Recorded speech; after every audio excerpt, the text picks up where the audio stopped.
Disappearing frogs. From the peaks of the Canadian Rockies to the city parks of Toronto to the swamps of Newfoundland, frogs can be found in most ecosystems that include water. They've been around for more than 400 million years, and even survived the disaster that killed off the dinosaurs 65 million years ago. Unfortunately, scientists have noticed recently that frogs and other amphibians are disappearing rapidly. About 30% of North America's frogs and toads are in trouble. There is evidence to suggest that frogs are being affected mainly by the growth of the human population. Why should we be concerned? Why is the disappearance of frogs considered a problem? While they are as important as any other organism in an ecosystem, many scientists believe that frogs are indicators of the health of the ecosystems they live in. Frogs have two lives, Figure 1. They begin their lives as eggs and grow to tadpoles in ponds, and then enter the second stage of their life as adults in forest and grassland areas. This means that a problem in either of these ecosystems will have an impact on the frogs. Frogs and their ecosystems. Frogs are also part of two very different food chains.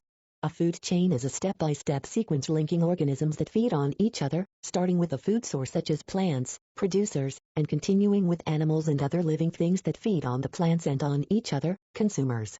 During the tadpole stage of their lives, frogs are herbivores or plant eaters in one type of food chain, Figure 2. They eat large amounts of both living and dead algae, small plant-like organisms. This type of food chain includes decomposers such as bacteria and is essential in the recycling of matter in ecosystems. Decomposers are organisms that break down the waste from living and dead organisms to get nutrients for their own use. As they break down the wastes, the nutrients also become available for plants and algae. During their adult life, frogs are carnivores, or animals that feed on other animals, Figure 3. Their main diet is insects, but they may also eat small fish. If frogs were completely wiped out, insect populations would certainly increase. This has already happened in Bangladesh, east of India, where frog populations have been nearly eliminated to supply restaurants with delicacies. The result is a rise in the number of mosquitoes, and therefore a rise in the number of cases of malaria among humans. Malaria is a disease that is transmitted by mosquitoes. The increase in malaria can be traced back to the disappearance of frogs from the local ecosystems. Why are frogs disappearing? The worldwide disappearance of frogs is a bit of a mystery. In some areas, scientists don't really know what is causing the problem. In other areas, they have identified some probable causes. Loss of habitat. The most important factor in frog survival is an appropriate place to live, or a habitat. Frogs need wetlands, ponds, or lakes with clean water that they can breed and lay their eggs in.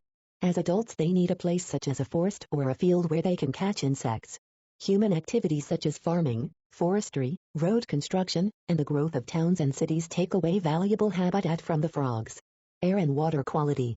A second cause for the decline in frog populations is pollution. Frogs have lungs, but they also absorb oxygen through their skin. Since their skin is so thin, it is easy for pollutants to pass through.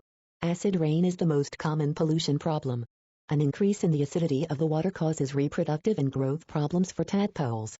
Fewer eggs are fertilized, embryos develop more slowly, and some tadpoles develop deformed limbs. Ultraviolet radiation. The thin skin of the frog is also sensitive to ultraviolet, UV, radiation from the sun.